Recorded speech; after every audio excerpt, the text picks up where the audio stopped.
All right. Welcome back, everyone, to the 5ers live trading room. And today we're joined by Saul, the one and only, the boss. The one and only. How are you, Jonathan? How are you guys? I'm good, Saul. I'm great. How are you?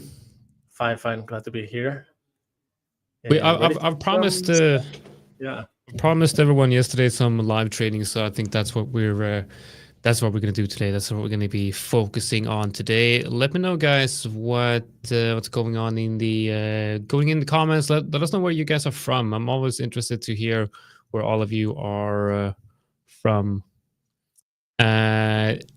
Interesting comment. What is happening with the Forex market? Why is it slow nowadays? I don't know what market you're looking at, but this Forex market that I'm trading is moving like crazy. I have not seen a more volatility in the Forex market for this month, I would say, than in a very, very long time. I mean, the beginning of the month, we had a trade on Euro USD. I think it dropped like 350 pips. We got like daily candles for like 200 pips on a couple of pairs out there. But I think right now we do have a little bit of a quieter period now leading into the end of the year. Usually what we see is we have some seasonality patterns where we have, for example, we got something that's a lot of people are talking about right now is the Thanksgiving rally. And something interesting with the S&P 500 actually is the Thanksgiving after a presidential election there's a 70% chance of seeing a Thanksgiving rally in equities. And if we look at the equities market actually, you know what? I'm just going to pull that up right away while talking about it. So we have our long on the S&P 500, and I do see that we broke into new all-time highs yesterday, I believe, and it looks like we might have that rally. So a lot of times what we see is this Thanksgiving rally happens after election year or during election year. 70% of the time we do get a rally, and then we have a significant dip, which usually leads into an end of the year rally. And that's what I'm hoping on here with S&P 500. And that risk on move that we're going to see in the S&P 500, hopefully I'm hoping that that's going to translate over into Bitcoin as well, so we can finally break above that 100K. That would be very, very exciting to see. And yeah, you were going to say something. No. It would be exciting, and yeah, I agree. Like today has been like a quiet weeks. That's been very, very volatile even on the Forex market. And I as you said, the second half of December tends to be like a quiet period. But I remember last year or even 2 years ago, like since COVID, since that year, since 2020, 2021, even the last days of the year has been very volatile. So yeah. So I think other than the 25th and of course the 1st of January and all those holidays, there is enough volatility to keep making some profits. Let's see how it goes this year. Yeah. I'm just laughing. I got a chat open with Alex and Abe. You guys know Alex from the live stream here, and Abe, our community manager. We talked a little bit about altcoins, and I said, buy this altcoin, looks pretty good, and apparently it dumped, and I think Abe actually bought it. I didn't buy it. I just recommended, and apparently it's dumping. So I'm terribly sorry for that, Abe. I know you're watching, so I'm sorry about that. You didn't tell them it's the coin you made? No, I didn't make it. Like, there's no rugging going on here. Actually, that the coin was not on the exchange or something. Never mind. But let's not talk about all coins. Let's not waste our time on that in today's session. What are you looking at today in terms of trades? Are you seeing any patterns, any levels you're watching, any specific pair that you might fancy a trade on? I have, we are very cool levels to start looking for opportunities, but I'll need to wait a few minutes to see how the setup evolves and to see if we can engage in some trades. But maybe I'll share my screen and I'll tell you what I'm looking at, because last week we were discussing the potential drop Euro USD, the break to the downside, and if that would happen, the amount of interest to avoid the break, because if we break this level, we'll potentially go into parity on the Euro USD. So let me maybe zoom out so everyone's familiar with the levels. That's the level we attempt just a couple of days ago to break, and ended up just being like a fake out. And now market needs to decide, okay, from this point, the fake out, that's money injected into market in buy positions would be enough to create an impulse to the upside, or we're going to just spend a few days around that level and eventually break to the downside. So I would like to go to lower time frames to see how that fake out happened, and we can see it was a very aggressive. Let me show you on smaller. Okay, we can see the attempt to break. This is the break on the 5-minute charts, and then the immediate rejection. So you remember there's $20 million per point, something like that, is required to move the Forex market, the Euro USD. So this is a lot of money, being injected to make these movements, and of course the gap to the upside, and we're around that same level. So now we need to decide where we're going from here, which is kind of hard to tell at this point. But I'll see if we can get, let's say, a breakout of these levels. And if we get a breakout, maybe I'll try to join the. Let me zoom in. If we do get a breakout of these levels on the hourlies, maybe I'll try to wait for the retest. That's your setup, Jonathan. Maybe the retest, and I'll try to join to the upside. Or if there's a fake out of these levels, meaning the resistance here is going to hold, then I'll be looking for short opportunities. So that's a very interesting level to see where, okay, at this point, who's going to inject more money, sellers or buyers? So I'll be waiting for that.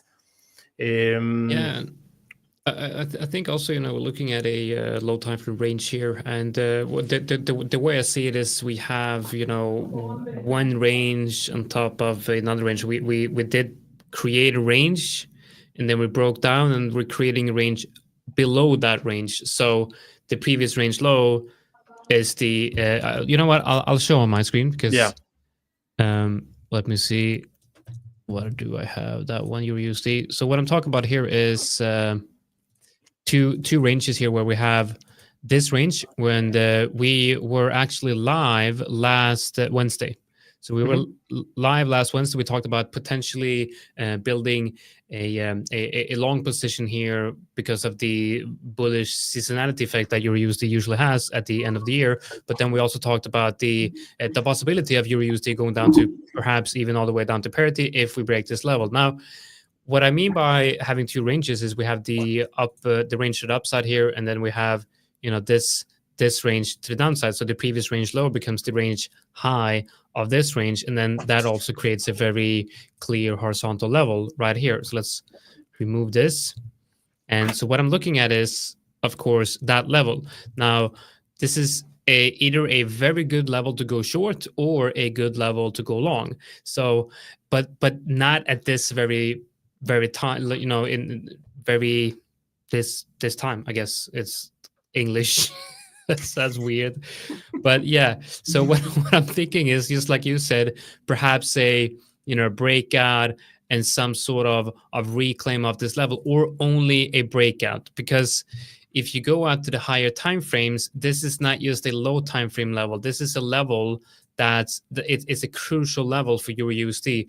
So once actually reclaimed, it has a strong possibility of this actually being the bottom for Euro USD, leading into the seasonality pattern where you do see a bullish market for Euro USD. But we also have to take, of course, of trying to think in terms of fundamentals as well. And what we're talking about, when it comes to fundamentals with Trump and the tariffs and everything, usually what I see is the markets tend to price these things in quite early. So the move to the downside here might already be the market pricing in what we think will happen perhaps in the next 6 months or so. So everyone's talking about like, well, this is going to happen. Maybe the price of Euro USD is going to fall. Well, because everyone thought that this is going to happen in the future, then they're anticipating the price of Euro USD to move to the downside. So maybe it's sort of like a, buy the rumor, sell the news. And this is the rumor of what's going to happen. And then, of course, the news comes out and Trump starts putting these things into effect. And that might actually already been sold into. So I think, I'm looking at Euro USD from a perspective here where if this level is reclaimed, then potentially we could be looking at a stronger move to the upside. But then, in terms of scalping, because I wanted to try to get in some live trades here, the fact that this is resistance creates for me a very clear invalidation level. Because if I want to go long on this, then obviously I want to short here. If we get something, perhaps, something like this, or something on the lower time frames in this area. So looking at the lower time frames here, this is on the 50-minute, but if we go all the way back down to the 5-minute, you can see that there is a break and retest here. And this shows us that there is some strength here on the lower time frames with that potential move. But then if this level breaks, we might look for a short. Like that is what I'm thinking. But it's difficult with your USD. It is difficult because I feel like it is. I think, and you know what? It is like, okay, if the setup is not there, let's just move on to a clearer setup. Because all across the board, I'm seeing dollar strengthening. Against the gold, against the dollar CAD. So the US dollar is strengthening. So if it's going to continue that correlation also with Euro USD, we should see a drop from Euro USD. So I just prefer to react to whatever movement happens than trying to anticipate the movement. So I'll be just looking to react. The other pair I'm looking at is dollar CAD.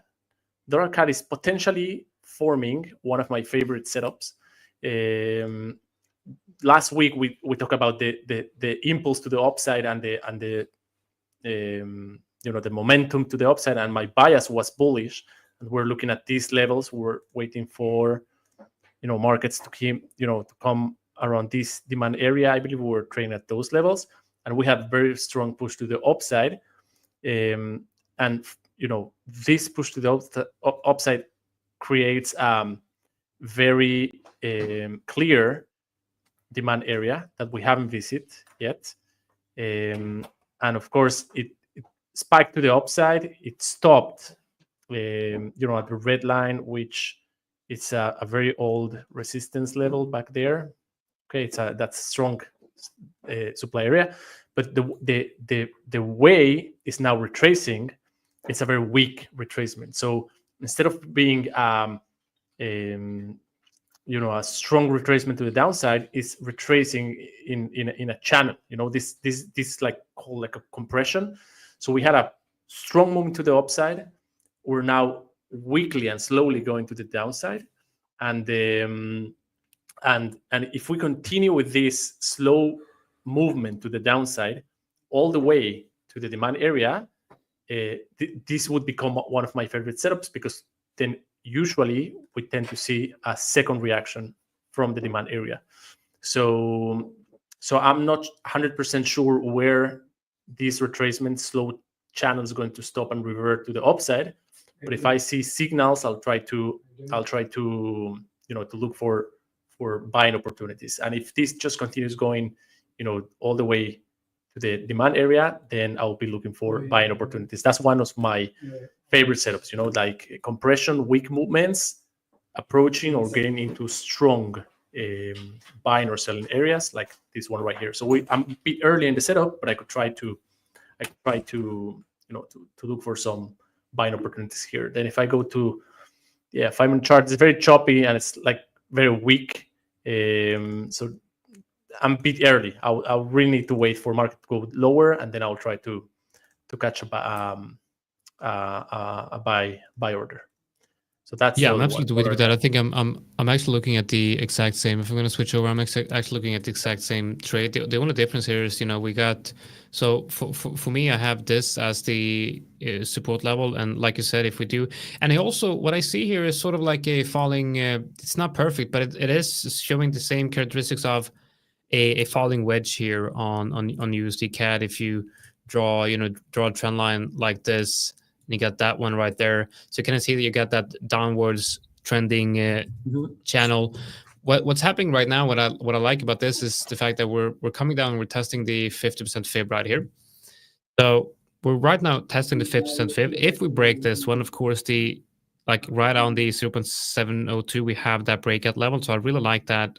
But what I'm seeing here is now, the reason that USD CAD did jump it up so was because Trump came out, I believe, yesterday and say they're going to do a blanket tariff on Mexico and Canada for 25% on like everything, like just went crazy, right? And the price of USD CAD just went straight up. Now we're obviously recovering from that, tweet, and finding support on the 50%. Now, I'm thinking if there is high momentum in this move, usually what I see is that we don't come down and test those low levels. We usually find support higher because the market is ready to buy this asset, right? So they're building support above that breakout level. And what I see here on the 1 hour is that we do have a break of this trend, and we do have the double bottoms right here. So we have this structure, and I'm actually looking to go long on USD CAD for sort of a swing trade if we have a break and retest of this area here. So if we come up, we form a bottom here, we come up here and we retest that level, then I will be looking at a move up to this level above, basically hoping that, I'm betting on the fact that I think we're going to have continuation of the USD, the dollar strength, basically. So that's what I'm looking from a swing trading perspective. But if we're going to trade this on the lower time frames, this is just, probably not going to be able to find an entry here. Although we do have this, like, but then we have that wick. Yes, it's quite messy. It is quite messy. Guys, in the comments, let us know if you're watching anything specific, any levels that you're looking to trade off. Let us know in the comment, and I will gladly take a look at that chart as well. Yeah, because I'm not finding. Wait.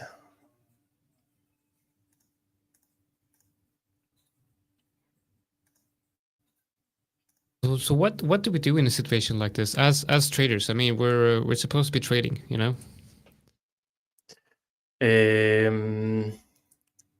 Wait out. 1 second, Jonathan. Yeah, I'm back. Okay, I lost the window. Oh, okay. Yeah, now I'm good.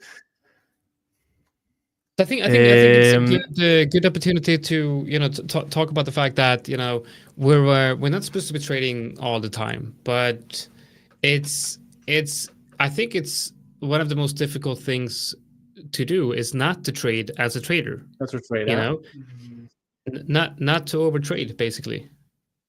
Yeah, of course, it's one of the most challenging things.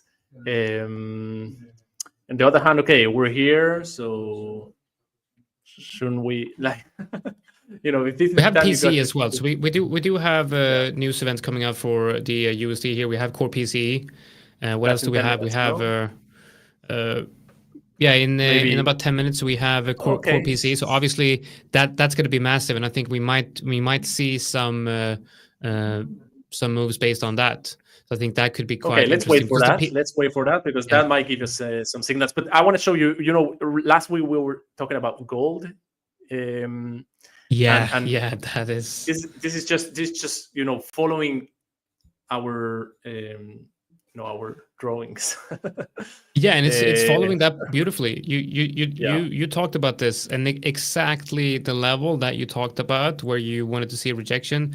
That's exactly what we got, and that's like you talked about. That's the head and shoulders. Yeah, the Quasimodo, we broke previous low, and then we approached supply, and we reacted strongly. We can see the reaction to the downside was a strong reaction, strong reaction, strong reaction.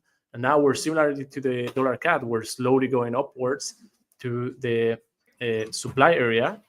So, the pattern is not confirmed yet. Okay, we need to break the low for the pattern to be confirmed. But if we want to kind of anticipate the pattern formation, then we can start looking for short opportunities around the supply area or supply area. And then if there's a reaction to the downside and we ended up breaking the low, that would be the confirmation of the Quasimodo pattern and the trend reversal on the daily charts. So this is a great example of, okay, if you just look at this chart, you zoom out, you see, okay, gold is going long, it's bullish, the trend is bullish, but we need to learn how to identify potential turns in the market. So this could be one of the most classic and clear trend reversal patterns. Of course, it hasn't triggered, so with one of these news announcements about to be released, there could be a sudden increase in volatility and buyer orders, and all this to be invalidated, and then finding ourselves again at the highs and potentially breaking the highs. So it's just models we work around them to try to position ourselves in a high probability setup to work out. So again, if I follow my models, I'll be trying to short the gold USD as long as we stay below the supply area. Now, for scalping, it's not the best because spreads are different than in Forex pairs. So I don't tend to scalp gold,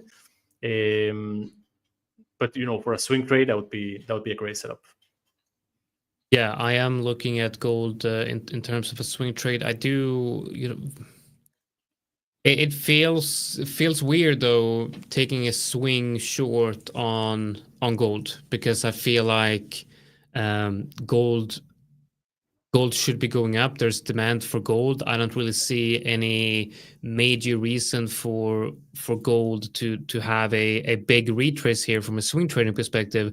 And if you look at that pattern, the amount of distance between invalidation and entry is quite big. So I feel like you need a big move for this one to make money, and I feel like we don't really have the fundamentals to back it up, because all I see is projection of gold continuing to move higher in 2025. So I feel like as a day trade on gold, when the pattern is completed, that makes sense. But as a swing trade, I'll be taking it easy on that one. But there are some very clear levels here on gold on the lower timeframes, like you're showing. So yeah, it's looking really good. Yeah, I'll keep scanning the markets. I don't know if you guys have something like well, I do have a trade open right now. Yeah, go ahead. But that's a short swing short on GBP CAD, and it's based on the fact that we had now this is obviously not looking very good, so I'm looking to add to this position on a when we get confirmed. So the way that I've entered into this one is I'm about 25% filled on my desired position size on this one. But what I see here is that we have a daily break and retest right here, and I'm also thinking that the UK economy is not doing very well. So the idea here was to apply some fundamentals to this idea, and that was the fact that the British pound was looking very, very weak, and the Canadian dollar, usually what you have is at the end of the month you have oil and the natural gas prices tends to go up during the winter month, and the Canadian dollar is very correlated with the prices of commodities like oil and nat gas. Yeah. But then we had the prices of oil dropping, which did not really help this setup at all. And then you had numbers coming out from the UK. Yeah, so you had numbers coming out from the UK, which didn't support this idea either. So right now I'm looking at and basically what I entered based on this when we had this move down is when I started to enter. I think my entry was around here, and now we basically retrace the whole move. But this is something that you can see this quite often, that prices do come up, retrace the whole move, and we can still form a double top pattern here. So what I'm looking at is I'm looking for confirmation on the 4 hour. So if this 4 hour candle is going to close around this time in 30 minutes, and then perhaps we have the next one closing down here, then that confirms the double top pattern, and I will be adding an extra 25%. And when we break these lows, that's when I'll add the rest of the position.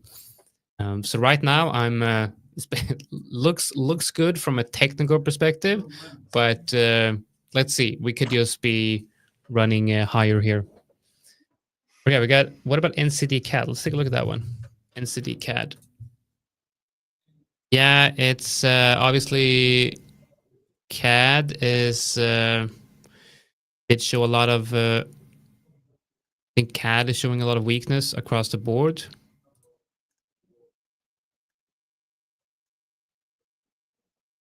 Yeah, I mean, if I'm looking at this, I'm thinking, yeah, this could be potential long, but it seems like the market is waiting for something. But I mean, this is the daily candles. We have moved only on this daily candle from opening to the high. I mean, it's almost 88 pips. So it's like it's a huge move right here. I feel like this is obviously not something that I would be looking to long after a move like that. Yeah, there's a lot of erratic information, but I'm glad we have. Can I share my screen a minute, Jonathan? I'll show you. I'm just looking for something. Okay, I have dollar yen, and I said before we started the session, I said, okay, dollar yen is what I'm trading. I see, we had the movement to the upside. We had some supply and very strong movements to the downside. I'm going to be shorting today dollar yen, okay, because I see this strong daily candle, and then okay, I said, okay, let's test this strength. Okay, let's test how strong is this candle, and then you go to lower time frames, and then you see, okay, how that daily candle was formed, and you can see it's not a great daily candle, right? Or instead of being something like this, the news is coming out now, so just to make sure. Yeah, we have. Okay, let's watch that. We'll probably see volatility coming in any second now. Yeah, that's on dollar, right? It's the dollar news. Yeah. High news. Okay, let's see. Dollar yen should definitely be affected by that. Yeah, so we're getting that move to the downside now. Let's see what we actually have. The actual. Yeah, so we have core PCE is okay. I'm waiting for the number. Yeah, but someone knows about the number. Yeah, because or the prediction was pretty close, because you see there's not a lot of. That's not a movement of a high impact news. Let's call it that way.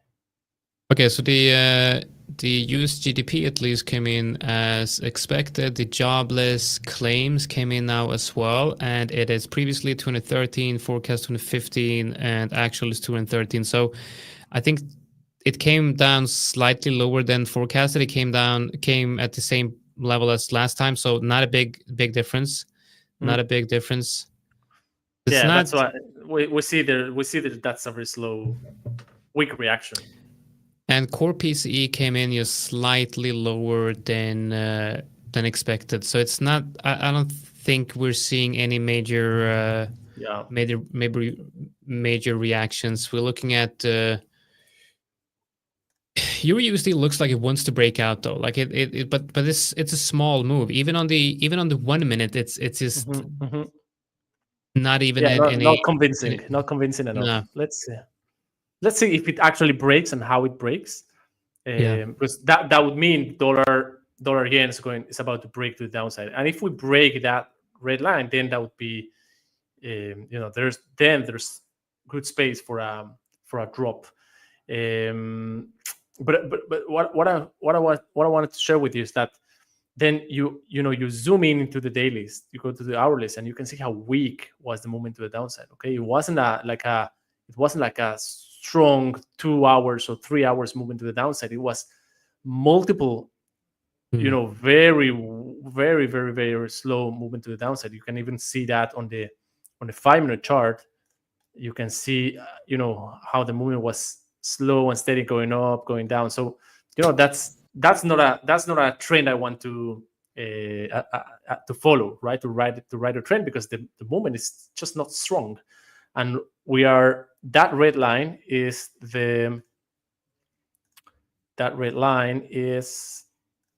the low of previous demand. Okay, so there is a chance we're going to react from there, especially because the movement to the downside was weak. We might spend a couple of hours, going sideways, and then from there, either the breakout or the reaction to the upside. So that's what I said, that if we do break the red line, then I'm all short, because there's a good chance there's no more supports available. We're going to break strong, and then I'll try to go for the downside. But just there's nothing happening. There's just nothing moving strong enough. I don't think the core PCE has came out yet. I don't know what's taking so long, but I'm not getting any. The data. Well, okay, so I get. Oh, it did. It looks like it came out on. There's a couple of news sites here that I'm using, and they're not out on all of them. I'm gonna go to Forex Factory, see if I find it there. Maybe it's just lagging. Currently lagging behind.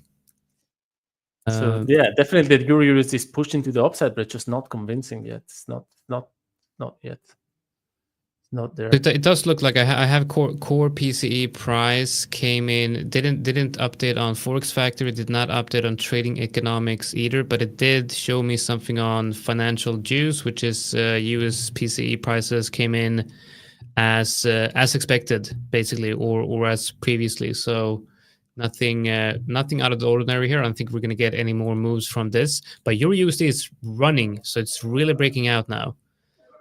So yeah, I think finally. this might actually be the breakout. And this, to me, would signal that I would perhaps start looking to build a swing long position, because we're now breaking above that important level. We got the 4-hour candle. The problem here is that we got, like, I like to look at my confirmations on the 4-hour candle, and that's going to close in 25 minutes. But a lot of times I see that the reversal of a news move can actually come in like 1 hour later. So even on 1 hour later, the it just comes in lower. So we'll see. So they're saying in the comments that says core PCE is coming on at 5 p.m. It doesn't say 5 p.m. on. Okay, yeah. So right, the core. That's weird. It should come out. Well, okay, we'll see. We'll see what we get on later. But we're obviously seeing strong moves on Euro USD. What chart are you looking at there? You're looking at USD JPY. Yeah, dollar yen. I'm still waiting for that. I'm trying to anticipate that push to the downside. We'll see. Let's see if we can get some pips here. Let's just see. I don't know. This is not a great setup. I'm just seeing this as as a range. I'll try to catch some shorts from the top of the range, anticipating the movement to the downside, but not super convincing at all. I think I would want to have. What I'm watching on Euro USD, I would probably want to have to really get good confirmation of this. I would have to have a daily close above this level. So I think it's way too early to call a bottom here on Euro USD, but it's very tempting to get in because there's a lot of factors that play into this. The fact that there is a fairly high probability that this is the low on Euro USD, but of course we need to see that confirmation. But if Euro USD breaks out, and especially because what we're seeing now and this is, if I switch over to my chart, this is definitely going to support your idea with dollar yen. Now, this is the dollar currency index, and it's breaking down. So if you see on the daily, we have this previous low on the daily.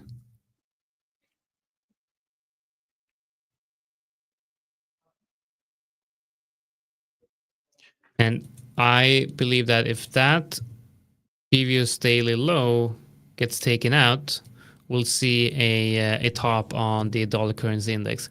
And what's interesting about this is, of course, it's inversely correlated to Euro USD. So if we add on, I actually have the USD Euro chart on here, which is Euro USD in reverse. And if we add that on, we see that obviously we have the price of Euro USD is very, very well correlated with the price of dollar currency index, which is obviously not weird because it's 60% of the basket. But if and if we look at this, dollar currency index is coming down to support, and your USD here on the daily is actually, I believe it's above the level. So here's the thing. One of them is front running the other. I believe that if the dollar currency index is bouncing here, then this is a fake out. If the dollar currencies break down, then this is a real breakout. Yeah. Because Euro USD is never going to put in the bottom here unless the dollar currency index puts in the top. Because they're correlated. They're very correlated. So I think we need to, if we're going to go long on the on Euro USD, this is the chart we want to watch. This is the one that we want to see that break lower. So for me, the idea of confirmation. I don't know if you know about this, but when Charles Dow created the Dow Industrial Average, he had this idea of confirming a trend by confirming on other indices or other industries. So one trend on the railway index or whatever he looked at needs to confirm with the transportation industry. So, and if both of those industries were positive, then you had a positive trend in the overall economy. And I'm thinking that we could be doing the same thing here while having two assets that are correlated to each other, confirming each other. Because obviously, if the dollar currency index is bullish and Euro USD is bullish as well, one of them are going to break. Like one of them are wrong. I think that's interesting.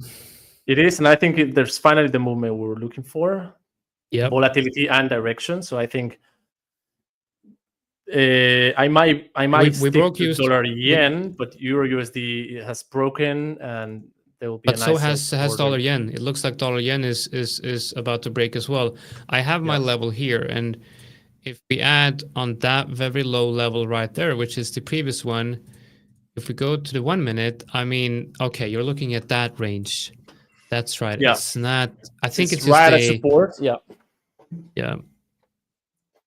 But the volatility, like recent volatility, is strong to the downside. So, but man, this looks like a really good bottom.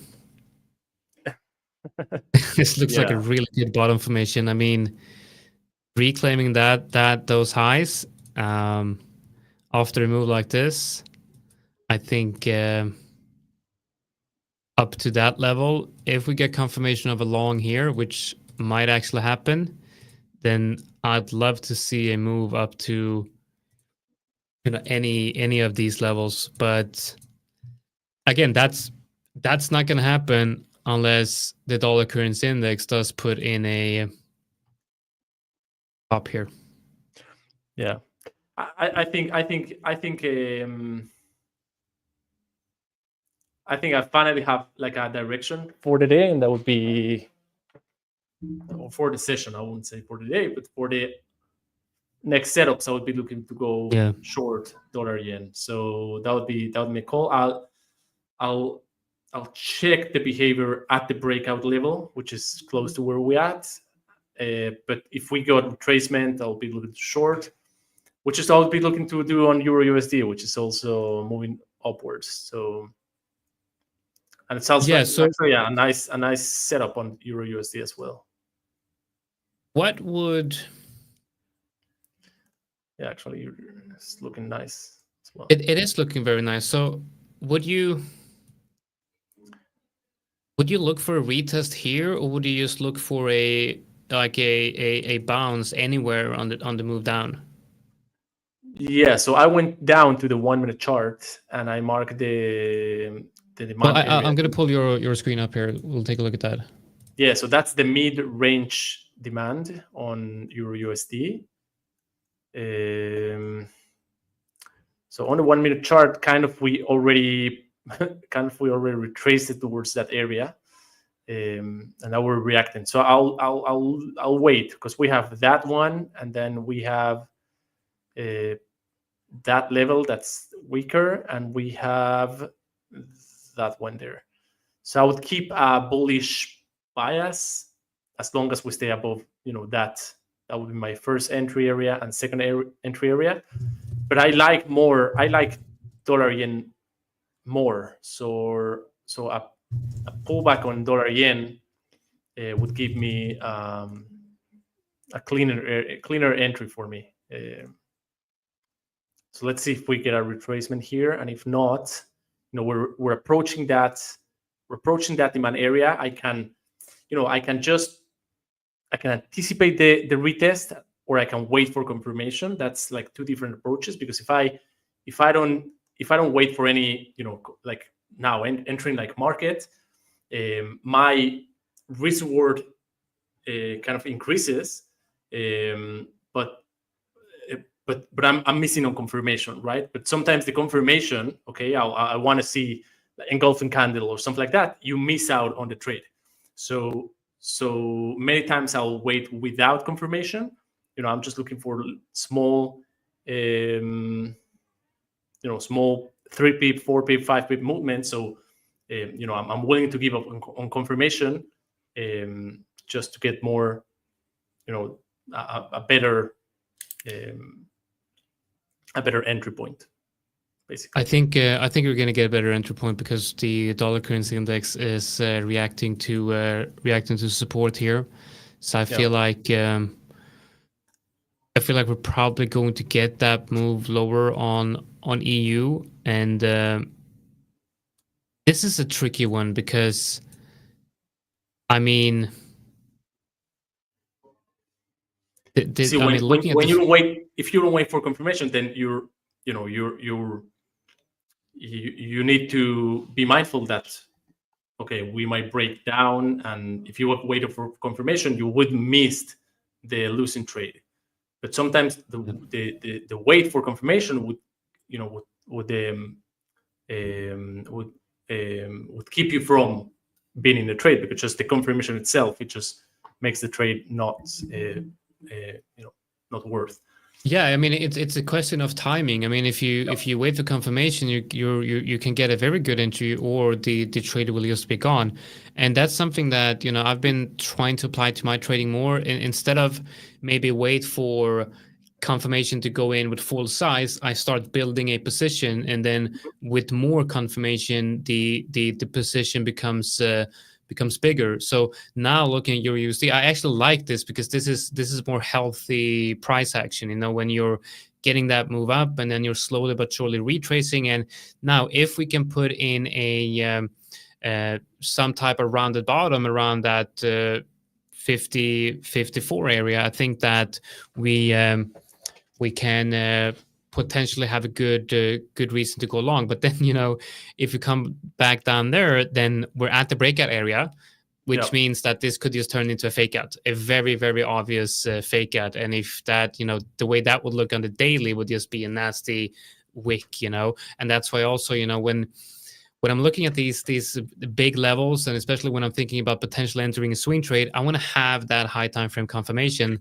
and because I know that if I'm entering EU now, I'm probably not like, I want to hold this for a while because I do see possibility of moving higher.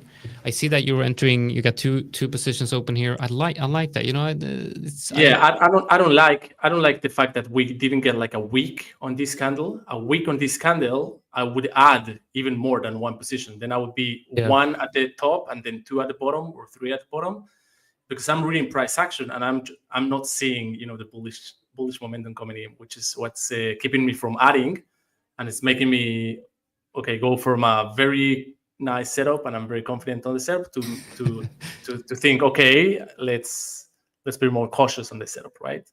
But look at the level that the level that you're testing right now. That's the first support before the move up. So that's actually a good level. If we can hold this level, continue up from here, then I would view that as a very good area. And I'm actually gonna start calculating a potential position here. Yeah, let's see if we can. It looks like you're up 20. You're up 21,000 on this account. That's pretty good. It's nice. Yeah. Let's see the white candle. This is the first confirmation of a hold and a potential turn. Let's see if we have some continuation higher, because if this fails and we break this, then I need to close one of these trades, one of these positions. So let's see what happens here. Okay, so that's one target. And then let's see if there's some follow through. I'm entering along here. Really good reaction. So it looks like a double bottom as well. Yeah, so now it's getting some momentum to the upside, which is nice. But my first entry wasn't great. You know, looking at in perspective, wasn't great. Okay, because we didn't have a reaction there. So now, if I decide to keep it on, I'm kind of taking certain risk, because this could potentially become head and shoulders, right? Head and shoulder, and this could reverse lower. Yeah. So if I had got it, it's just one lot, which is not a lot on this account. So I'm fine keeping it on, because I know I'll be able to fix this trade or recover this trade in case it goes down. But if I had a better confirmation down here, then I would added more than one trade at the bottom, my second entry point, and I would be closing this first entry at break even, because from the second entry I would made most of the profit for the trade, and then I don't need these extra 2 or 3 pips. I would just close for break even.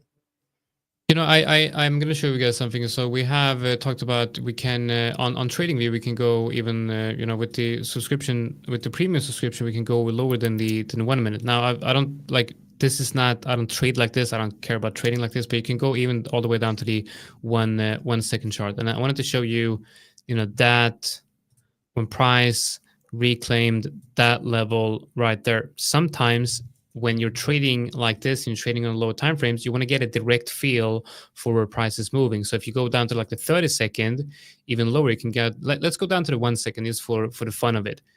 Now, what you see here is that's the level, right? Now, if this level would have held nicely as support, and then you see price, this is like almost like watching the tick chart, right? On the 1 second. And then if you would hold this level right here and not move lower, you can see in real time where the flow is going, where the money is going. You see that you have the range here, you get the breakout, failed to hold right here, get a low time frame range here. It's quite fascinating, but this is on the 1 minute chart, and you're still seeing the same principles playing out on the 1 second chart. Sorry, this is the 1 second, right? So you have range, breakout, range, trend, accumulation range, breakout, range, and then potentially a new breakout forms a trend. So the trend analysis plays out, it's fractal, and it's insane to think that it's playing out now on the 1 second as well. So now with this move, I'll be, I'm going to be doubling my doubling my position here, because I'm seeing the basically seeing the same the pattern that we saw, right? We got that range breakout, holding that level as a range, and now it's breaking higher. So this is not about trading the 1 second chart. It's about really watching, reading the order flow, like it's almost like reading the raw data, which is very it's very interesting when you have that approach of, because now if I move out to the 1 minute, yeah, you can see sort of the same thing, but it's not really as clear. On the 1 second, you see it happening as soon as it's happening. So now we're obviously testing that the lows of that previous range. So the next move on EU, if we can reclaim that level, then that would mean, I can add to this position and potentially close the positions up here. And if you go to back to the 1 second, you'll see that that's what's playing out now on the 1 second. So I'm going to be increasing that position once again. I got 2 positions open, and I'm going to close the first one, because the first one is now in. I'm not. Didn't show MetaTrader though, but I closed the first position, the one we entered down here, because that win from that one will pay for the losses of the 2 previous ones. So this is now a free trade basically, and then I'm going to close it up here based on what price action is doing.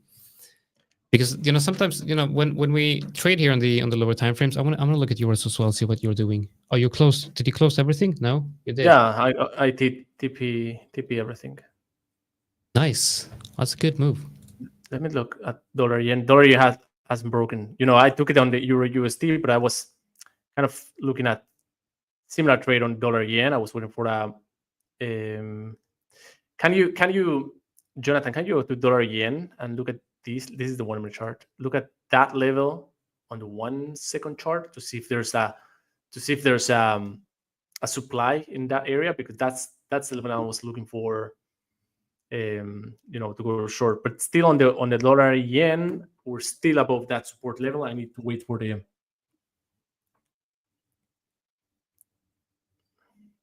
Yeah. So you see, back there on the left. So you see on the right, bit right. Here. Yeah, that right there. So you see that strong push to the downside. That's a supply and really nice supply area. So I was looking for the retracement to that area in order to go shorts, but I took the same trade basically just on the dollar yen. Because basically on on your USD we went long here basically. Yeah. Or even here. So I'm liking dollar yen. It's right now approaching the support. Yeah. So it's getting there strongly. So there's a good chance we're going to break that level. And if that happens, if I can confirm the break, then I'll be looking forward to join that break to the downside. So, but I'm on a waiting game. I'm just waiting for that break to happen. Okay, so now I'm gonna close. Man, I look at EU. It's breaking the. Wow. Okay. I kind of wish I entered the bigger positions on the EU. Yeah, that always happens. But I had like 0.5 on these. So I don't know. Let's look at the history here. It's like 40. Yeah, like $80. But that's the thing, trading. Looking at the 1 second chart. Taking a few positions here and there in a couple of minutes, making $80. I think that's pretty. It shows the potential of trading. Absolutely. We're just drawing a couple of lines, pressing a couple of buttons. No, but we've been sitting here almost 1 hour, and we needed to wait like 40 minutes for that setup to set up. But that was very interesting. That was, I believe, people watching this, the viewers, I think this is a really good learning experience, because basically what we were doing is we're coming into this live trading room. I was all hyped up thinking that we're going to take a bunch of different trades, do some live trading. Then I'm like, all right, nothing's happening, nothing's happening. and then but all we of a kind sudden of we know had what we're waiting for. We kind of know what we want to Yeah. see and how we're going to react. So we prepare for those possible scenarios, and once they present themselves, we just that's it. And then in a couple of minutes you're in and out, and you've done your thing. Yeah, but I think I think Euro USD were front running the dollar here, because if you look at the dollar, we're at the very lows here, and I think also this would also play out on USD JPY. So if the dollar currency index breaks this level, we're probably going to see USD JPY breaking below here as well. And as you can see, we did have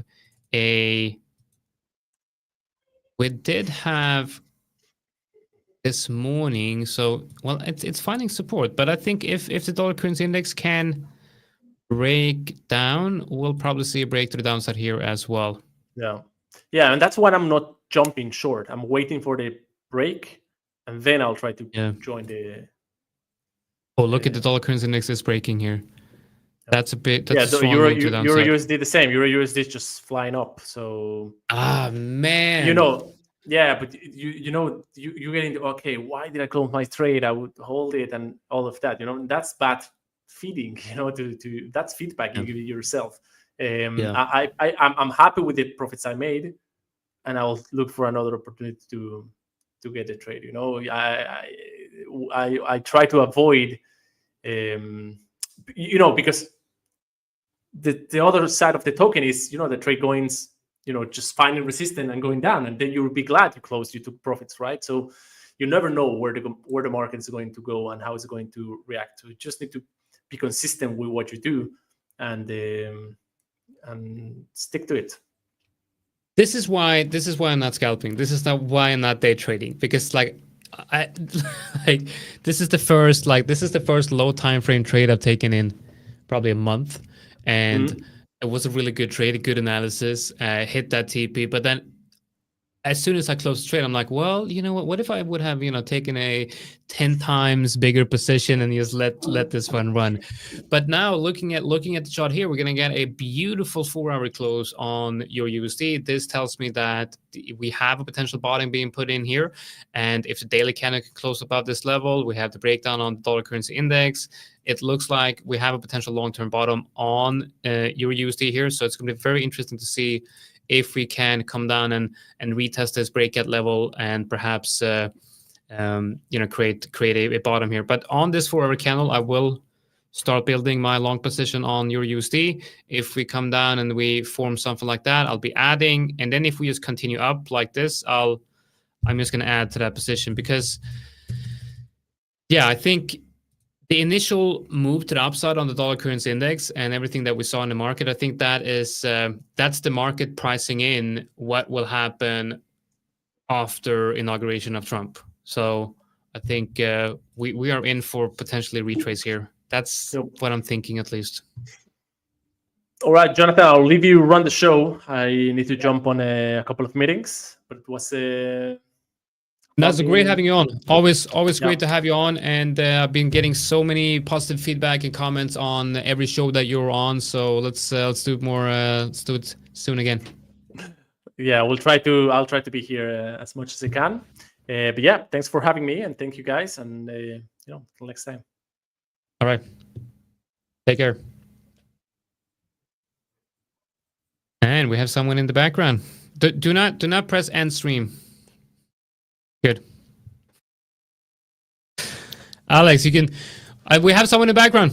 Can Alex is looking at his shill guy profit just disappearing.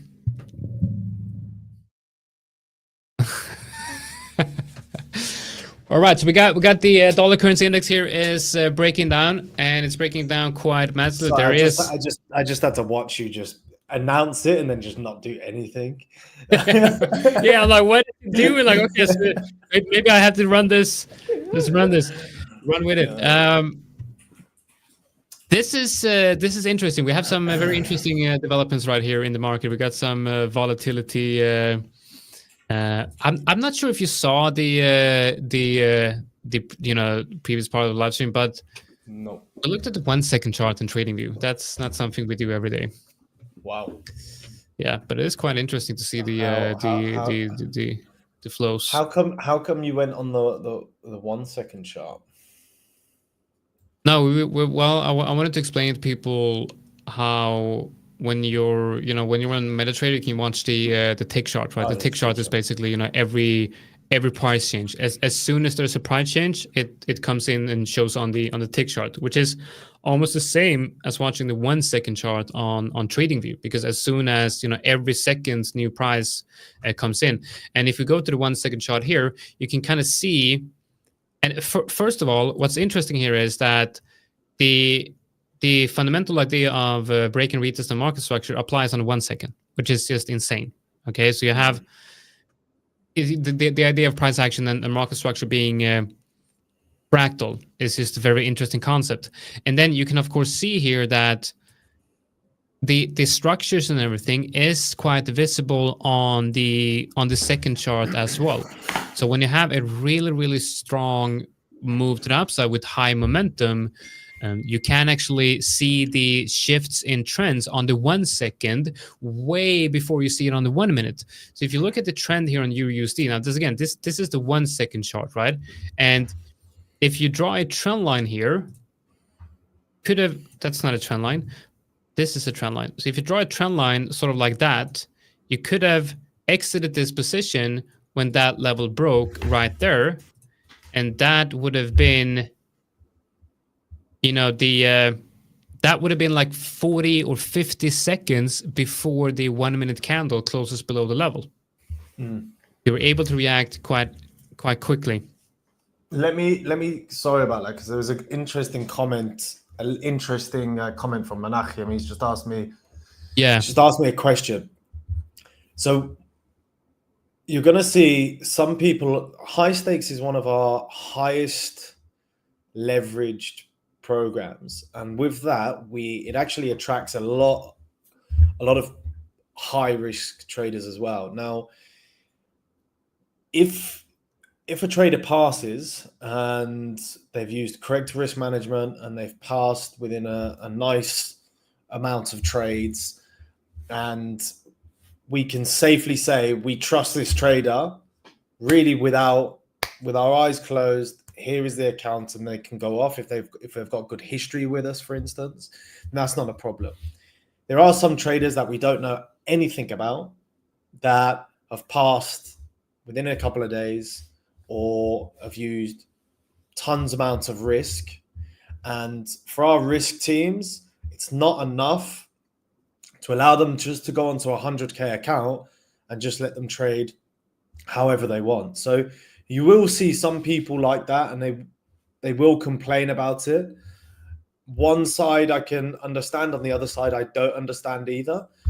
But if you are a normal trader, you've had a history with the 5ers, and you're just trading within your normal risk parameters, you will not even have to worry about anything like this.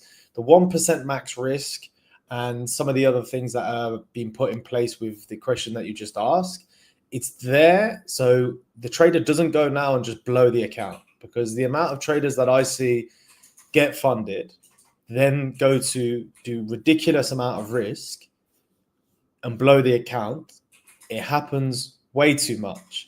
And if that person is already showing signs in their evaluation that they are very, very, very, very, very risky traders, or they're just here just to get rich, then those will be added to the account. But they're only there temporarily. Once the person actually gets relaxed, and we can see that there's a steady history, and they work with our risk teams to actually do this. But if you ask me now, do I use 100 leverage? I don't think I know many people that do use 100 leverage. I used to use, when I was first started trading, using that much amount of leverage, and it killed me. Leverage, going down to 1 to 10, these things are there to protect the firm, and they're there to protect the trader until we can see that we can comfortably rely on that trader.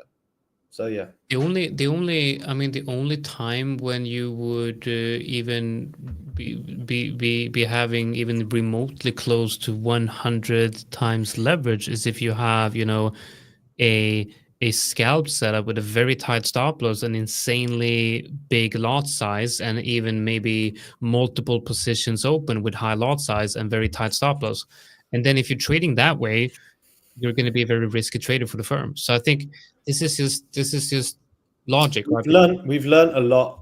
The fivers have learned a lot over the years, and there's been times where there's traders that went on the hyper growth program and went from the smallest account to 640,000 in funded with massive amounts of money in credit, and he did this with all in 2 weeks. If you go to my Twitter, go to the media page, you can see that I did like a bit of a case study on it, and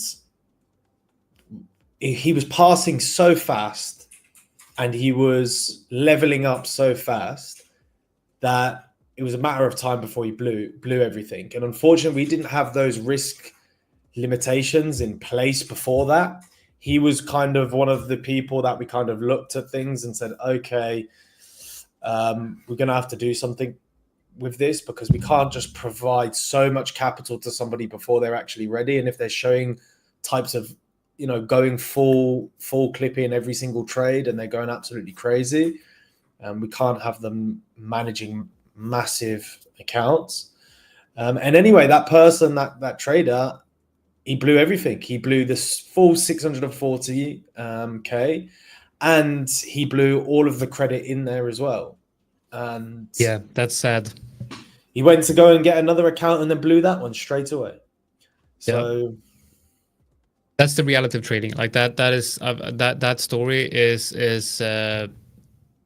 unfortunately something we hear about.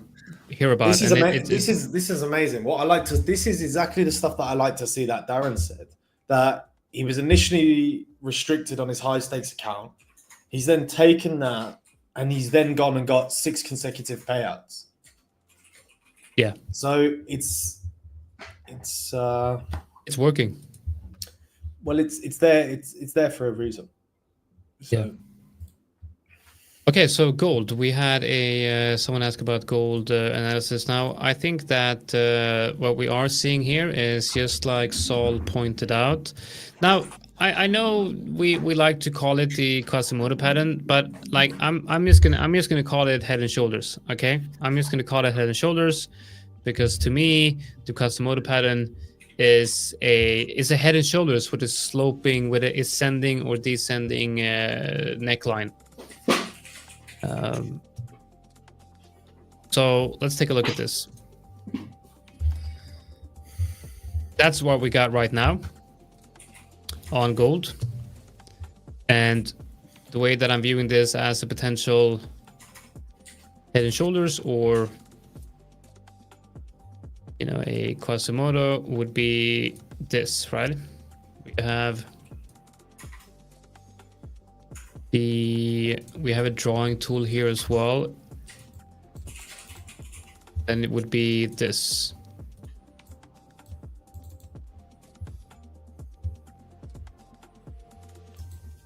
But then, like, for this to be confirmed, we would have to break down that, but eventually break this level, and then I think the short idea in gold is gone. So I don't know. I think gold's in a difficult place, because if you go onto the weekly, or you show the weekly, that's bounced off. That's bullish, very bullish. Quite a big level and quite a big average EMA. And it is bullish. The overall trend on a macro trend is mega bullish. We've just had, even though we've had a Quasimodo or a head and shoulders, we've got to be just careful what we're doing in this area until it's fully confirmed. What would confirm it to me is if it breaks the low, and then I'm straight in that we're going to come down to the lower ends on gold. But at the moment, it just seems like it actually wants to continue up, to be honest. can you request to have your leverage lower? I believe you can, right? You can request to have your leverage lowered. So if you're not, if you have a high stakes account and you're perhaps swing trading or you're taking fewer positions and not as big lot sizes, then if you're not using even close to that max leverage, then I would say that if you don't have any problem with high leverage, if you don't think that's a problematic for you, then you might not need to lower it. But if you feel like there is a chance that you might over leverage, you might overtrade, you might take on a little bit too much risk than what you should, then lowering leverage will definitely help you. I'm leveraged 130 on my personal account. Never had any problem with that at all. So 130 is more than enough. Let's take a look at the Euro USD. Short on Euro CHF. Euro CHF. Yeah. Right. I'm asking because I blew mine. Yeah. Okay. Why did you blow it though? Was it because of leverage or just not trading well? You know. Look, I'm going through a little bit of drawdown still on this account. I haven't really been able to get this account back since that withdrawal that we did on the stream. I haven't really been able to get this account out of drawdown, and I'm trading my P&L, as one would say. And I actually spoke to somebody yesterday actually about this, and a very wise man said maybe I've got to go down to a 10K account and really try and get back into the rhythm of trading within small accounts, because the reasons why I'm not getting my account back is because I'm not taking the profits when I'm supposed to be taking them. I'm always trying to push them for some reason. And I've been up thousands and thousands and then just allowed that to go all the way back down and then some. And I think it's what I discussed with this person yesterday, that it might be a little bit of an ego thing. So he said, to kill the ego, maybe you should start trading just a 10K or 5K account and pass that. And as soon as you pass that, well, maybe you can say that now you've got yourself back on track. Now you deserve to go back onto a bigger account. Because at the moment, my trading, if I'm honest, isn't on point too much. It's what if you can go in MetaTrader, you can turn off the profit. You can just switch to ticks instead of profits. It's not an issue of seeing profits and stuff like that. It's always trying to push for more. The profit when I'm trading doesn't really affect me. That's not the issue. Okay. It's not the issue there. Yeah, it's not a profit thing, seeing the profits go up and down. So I'm looking at... You guys may see me trade a 10K account soon on stream. Yeah, I mean, why not? If you think that's what needed, I mean, you can try. You can try if it helps. That's definitely... Looking at EU, and so I want to show you guys something. We've talked about I've talked a lot about seasonality. So I got a few charts I want to show you guys on seasonality. I'm on here. Got my trial version on here. Hopefully they I mean it's $42. Like, do I want to pay $42 for this? Maybe I do. If I make a profitable trade on the information on this website, yeah, I'll get it. Have you? No, I haven't. But I've because I started using it just like a month ago or a couple of weeks ago. But what's interesting is that I mean, obviously, when we talk about seasonality patterns, we talk about months usually, like what happens in December, things like that. But we see here from a seasonality perspective on your USD that December is by far the most profitable month of the year for the last 24 years, and the bottom of your USD is being put in like at this exact time, and you actually see the breakout happening around the 27th of November. So from a seasonality perspective, this should be when your USD is bottoming out. And then of course you look at the dollar currency index. Now the dollar currency index goes back further back from before the time of your USD, which is interesting, because if you go back 53 years, you see that December for the dollar is by far the most bearish month for the dollar. So usually around this very time, the dollar puts in a top. So yeah, I think it's the pattern of seasonality is definitely in line with what we're seeing here from a technical perspective as well on Euro USD. And then thinking about the fundamentals of Euro USD, yes, we are expecting to see dollar strength, but why are we expecting to see dollar strength? I'm thinking that the dollar strength move that we've seen in the last couple of weeks or this month, and which represents this down move on Euro USD as well, I think that has already, like I explained to Saul, or I talked about this with Saul, it's already been priced in, right? The strength of the dollar, people are expecting the strength of the dollar because of Trump and the tariffs being potentially also inflationary. So the economy in the US is doing well. The stock market is doing very well. The America is doing very well economically compared to other places like Europe, right? And then the tariffs are supposed to perhaps make the American economy stronger. And there's also a potential worry that the tariffs might be inflationary for the dollar, which would, again, that could also push the price of the dollar higher. But all of this, I think, might already be priced in. I think the expectations of that happening might be why we saw the strength of the dollar, which kind of makes sense to see that pull back.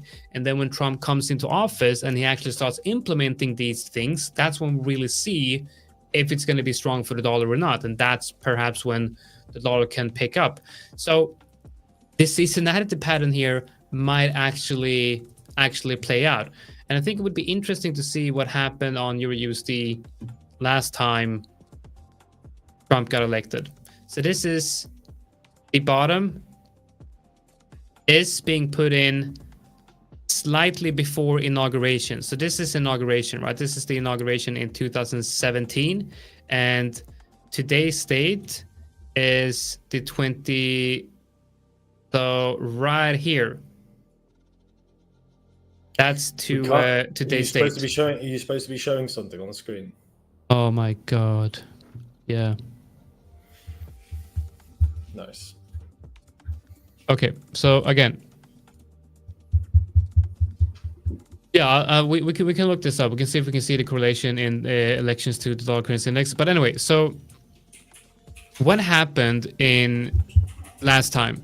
So this was when Trump won the election last time. This is today's date, but 2016, and this is inauguration. So we do see that about halfway between election and inauguration is when your USD did put in the bottom, and then we had a massive run to the upside, like here. Okay, so if you zoom out, this is actually the exact same level that we're trading on right now. So the bottom on your USD printed here last time Trump got elected, and that's exactly the same place as we're printing right now. The problem, though, is that the bottom was printed at the end of December last time, and it's now the end of November. But of course, the timing is not, it doesn't necessarily have to be exactly correct. But definitely, it's interesting, right? You got to agree that there is a correlation here. So I do see that there's a possibility that we are seeing a long-term bottom for EUR/USD, and you see now that the 4-hour candle has closed, and we're seeing a pullback to the breakout levels. So looking at the 15-minute, if we see a move like this, then I'll be going long here on EUR/USD. This might just be a fake out. If you look at the daily, this might just be become a wick on the daily. And if you look at the dollar currency index, we're obviously bouncing. So we'll see what happens here. But it's definitely an idea that I'm watching. And of course, then if the dollar currency index is dropping, I'll look for a move down to the range E or this support on the dollar currency index. And if we add the USD euro chart here, we can look at. That would be I wish I could look at the pips of USD euro, but that would obviously mean that if you look at euro USD, that would mean a move from that level up to around this level right here. So from a swing trading perspective, we're talking about from initial entry, we're talking about a 1 to 2 hour trade, something like that. So that's the idea that I'm watching now.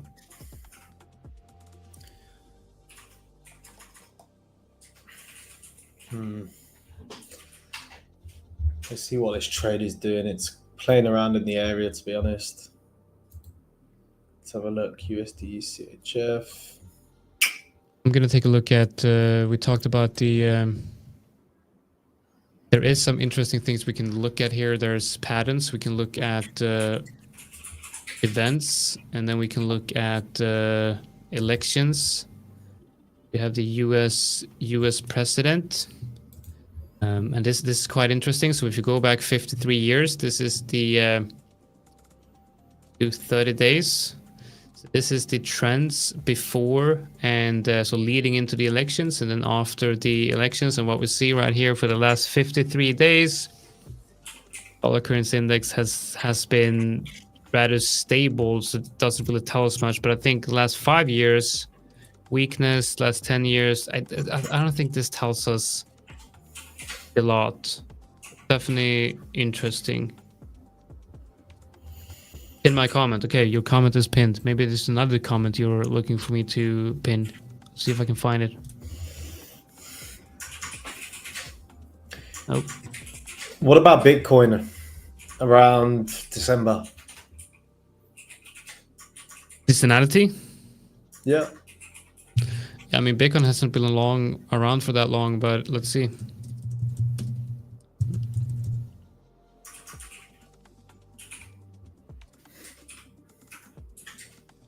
Yeah, so I can't find the spot price of Bitcoin. Only the ETFs here. So we can just look at the Bitcoin chart.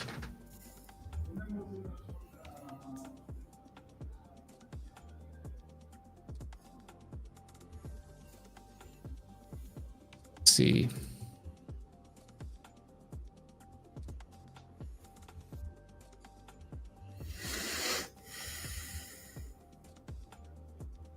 December. Yeah, it looks like I'm going to get taken out. I think it doesn't really make sense to look at the like yearly, monthly, because what Bitcoin does, it moves in like 3-year cycles. So it doesn't really apply to the daily seasonality in the same way as other assets, I believe.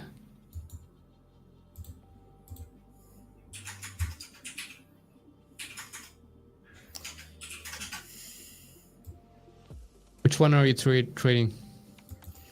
USD CHF short.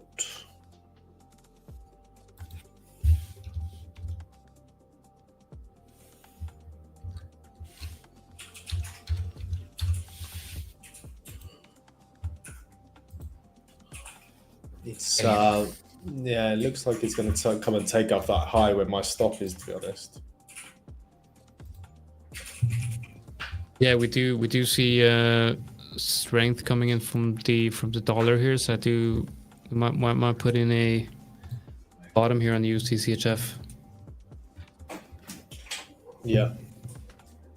When is Thanksgiving? Is that tomorrow? This is Friday. When is it? Do you know when it is? You're asking the wrong person. Okay, let me know in the comments. When is Thanksgiving? Thanksgiving. Let us know. Okay, is that as a gold? We got gold. So we've already taken a look at gold, but if you want, we'll do more of a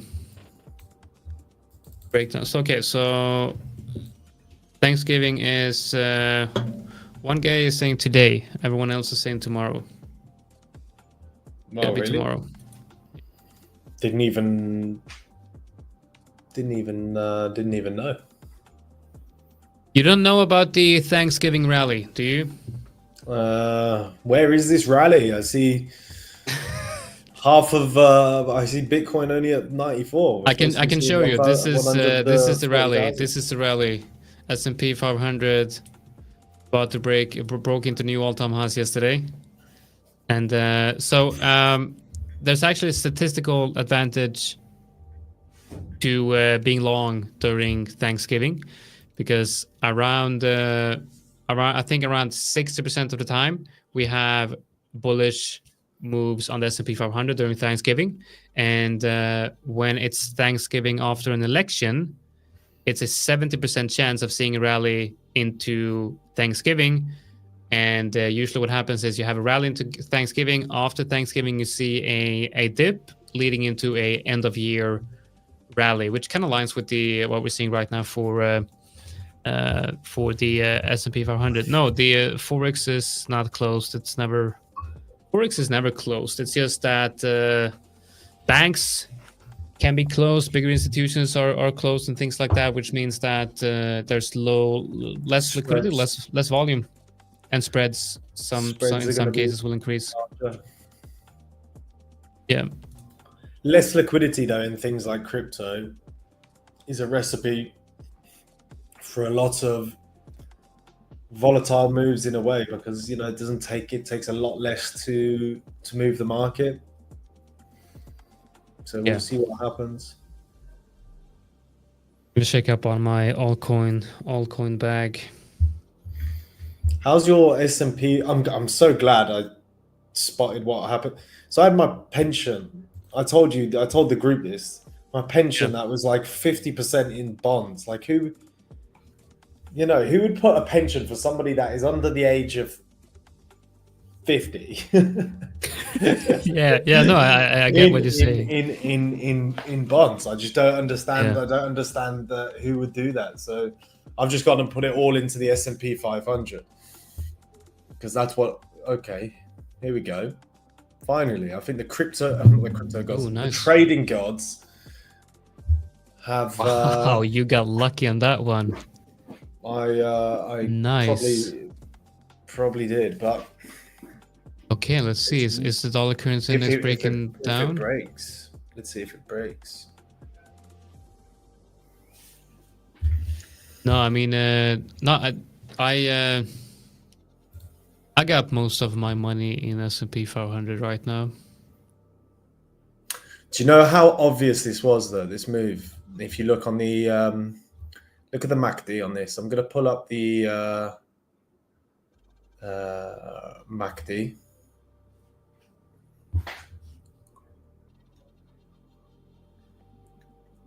Where is it?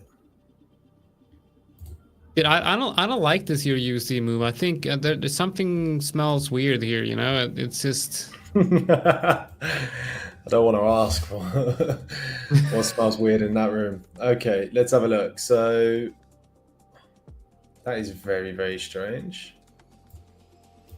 How is the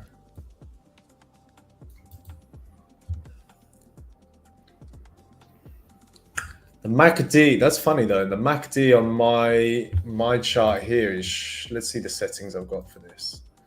1226. 1226 and 9. It's very, very, very, very strange.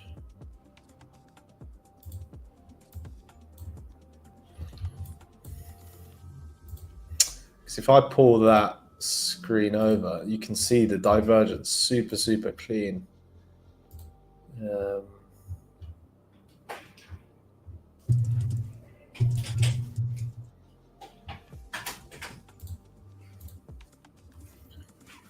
Are you in TradingView? No. There you go. Like that's like a super nice divergence. Okay, so we have people saying that the core PCE is going to come out in 30 minutes. Why does it say that it already came out? Maybe the timing must be wrong on this. But yeah, we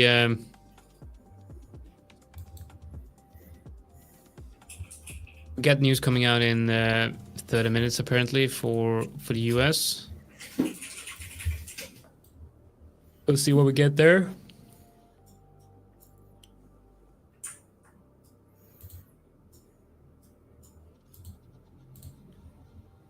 Oh wow, your USD had a USD JPY had a massive move to the downside, just like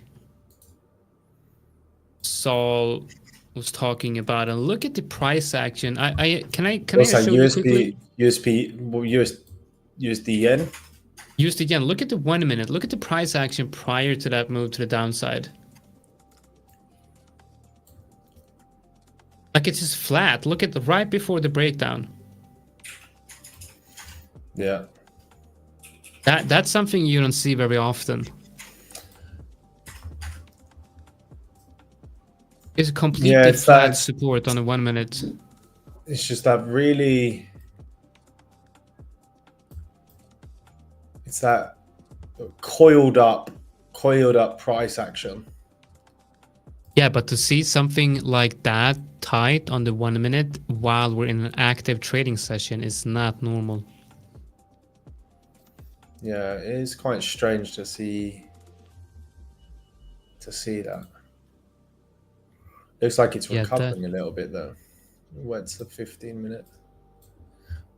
Oh, this thing's just been going down though, isn't it?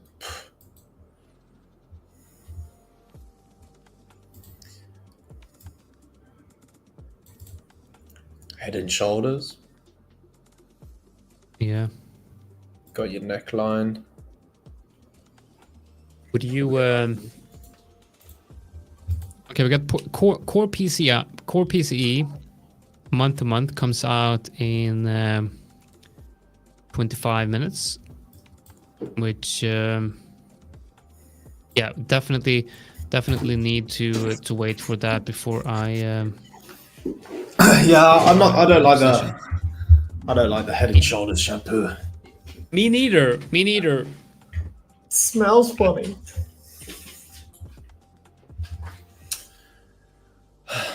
But I like it when the trade actually goes down to my take profit and not just consolidating like it's doing right now. Yeah. Isn't that called a spring in Wyckoff? I'm not too sure. I'm not too sure. I mean that it's called a spring in general. I've heard the terminology more as a coiled price action. But I guess it's called terminology. Yeah, the terminology is usually coiled price action. And it could be coiled market or coiled spring, I believe. Yeah, they are really nice trades. If you see like that coiled kind of price action as like a ascending wedge, or Yeah. Could be a wedge or a triangle or whatever. Just something that something that price is just really, really, really condensed. But to be honest, like the price action we did see on USD JPY, I kind of have to pull up my chart here, because this is, I mean, if you look at the 1 minute, you see that there's something weird going on here in the market. Like this is super weird. We can even go down to the, I mean, look at the even on the 1 second chart. There's just, this is insane. Like if you look at all the other times that this level has been tested on the 1 minute, it has very strong reactions, like this type of reaction, that type of reaction, and this one. And then when price comes down and hits here, there's just, this is just, I've actually never seen this type of pattern on the 1 minute being this condensed. Just loads of bids, loads of orders each side. It's just all getting filled. Yeah, and I mean, all of it. The market obviously, it had a this was a news move. You had news coming out, 15:30, and then I guess you do create a sort of a triangle here, but still, it's very, very fascinating to see this on the 1 minute, and because this is usually what I see, maybe like in the middle of the night, not an active trading session. So yeah, it's definitely interesting. Okay, so now we're moving up on USD JPY, reclaiming that level. Let's look at the dollar currency index. We are getting a bounce on dollar currency index, which should mean that we're moving lower on Euro USD, and that's exactly what we're getting here. So potentially this could turn into a 4-hour fake ad, and that would of course just be a big wick on the daily. I am of course watching for potential long here on Euro USD, but it's yeah. I may have to close this trade early. We'll see what happens in a second.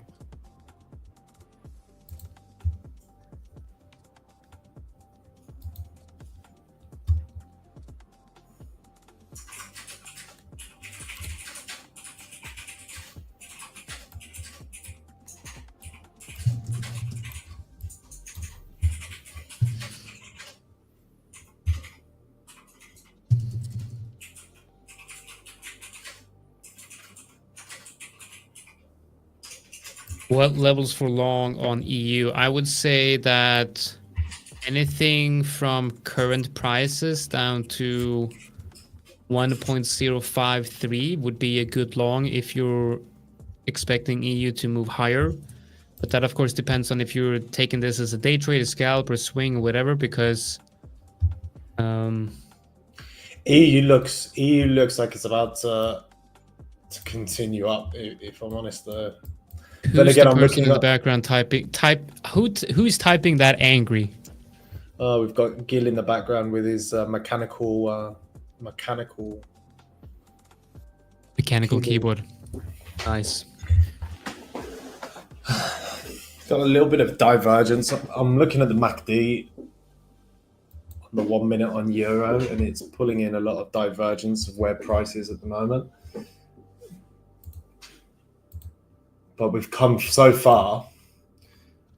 I wouldn't be surprised. This is let's have a look. It's at an area where you could have that continuation. To be honest.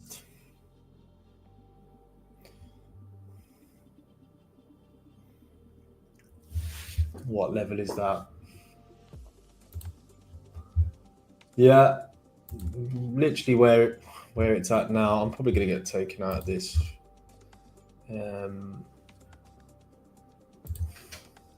I do see a tendency of people coming in here asking for trade ideas and signals and things like that, and I would love to to help you guys find good trades, but I feel like it's very important that you don't follow our trading if you don't have your own analysis backing that up. Okay.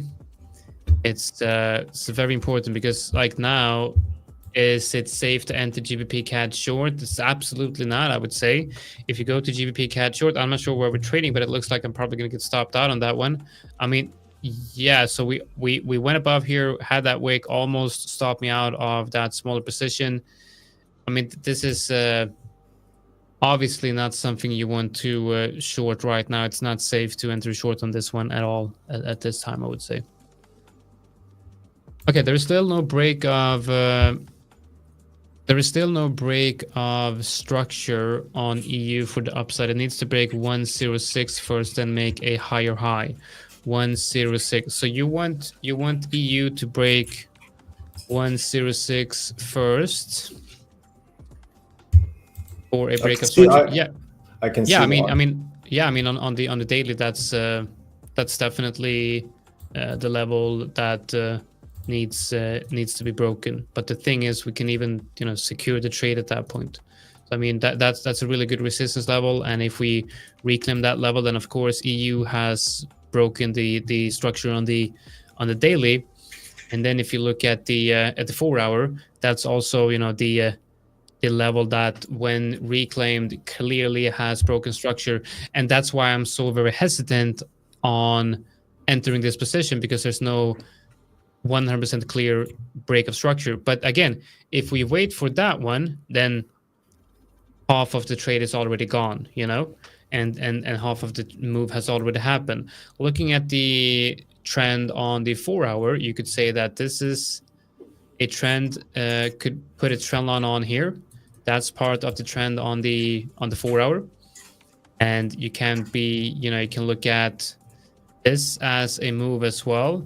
So it could be a break and retest of that trend line as well. Now it's all about how you analyze the market and the way you draw out market structure. But I also see it as one range here and another range down here.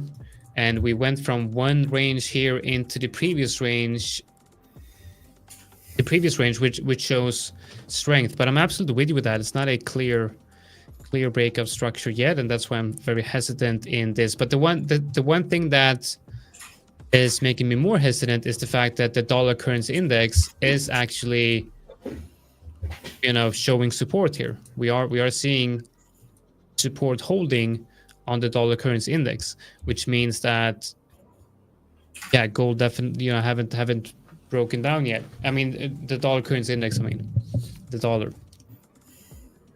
Yeah, so it's I think when you're not sure, you just gotta wait.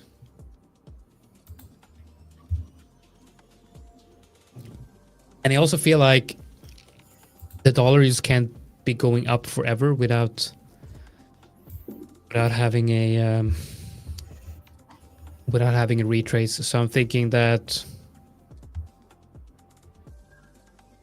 I've seen that there's a lot of the dollar. So I read a couple of reports released this morning on positioning in the dollar and how hedge funds are positioned, and it seems that USD longs are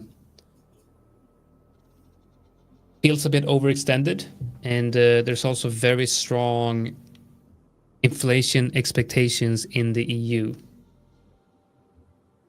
Of course, if inflation goes up in the EU and the European Central Bank is forced to increase interest rates, that would, of course, potentially strengthen the euro. And then if those overextended USD longs, they start closing those longs, we'll potentially see a retrace on the dollar currency index, and that might potentially shift the style. It's not.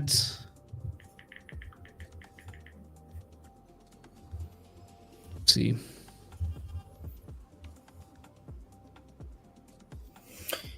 When I was talking when I was talking about Gil, I was not talking about Gil Benho. I was talking about another Gil. But I'm sure he would. I'm sure he would come on for stuff like that. I don't know how much Gil trades now, to be honest.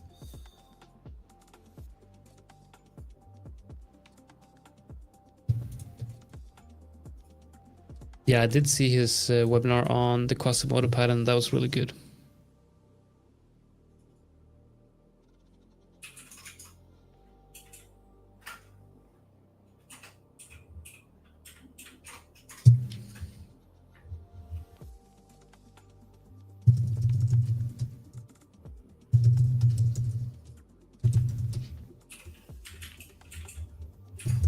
Let's take a look at Chill Guy. Guys, don't buy this. Okay, don't buy this. Just gonna take a look at Chill Guy. It's actually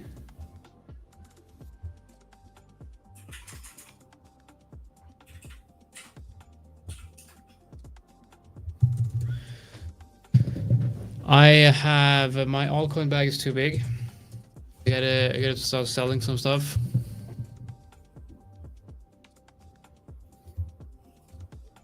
Oh, look at that. Link is up quite nicely here. Like that.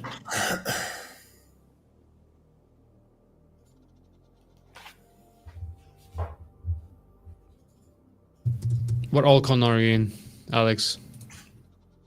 Give me 2.6.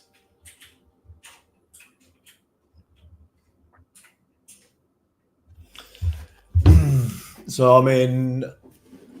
Oh, I love talking about my bags. Okay, so I'll pull some up.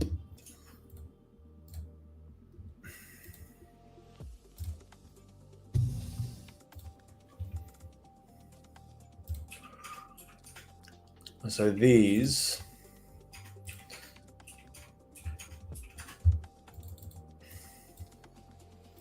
are some of the coins that I'm into. They're just structurally just the main. Well, everything on crypto just looks the same, doesn't it, really? Yeah. It's funny because I remember this move because I was buying things like Solana down here and down here. And that was just, I'm still holding those, but things like FTM, I was buying all of this, rode it all the way back down. It came down to here. I started going into heavy positions here, and then it just came down, and I was so overexposed. You remember that week? I was like full on. You couldn't talk to me. I was just way too overexposed. I had to cut my losses. Probably lost about 25 grand that week, and then I've started reaccumulating FTM in this area here. Engine, I got into a nice long here just for the break and retest of the range. Looking for just a continuation the way that it's doing. I don't even know this coin, but this is the position that I've got on it. I don't know what it does. I know it's a layer 1 coin. I just really like the structure, and it's brand new to the market or brand new to Binance. And I'm just going to get taken out on my USD CHF trade. Look at that. And then obviously ETH as well. ETH, I got into my long positions here. And this is the first time I'm actually buying ETH. I never buy ETH. That's a good one. Good position. Yeah, it was a good position. I'm looking to get over all-time highs.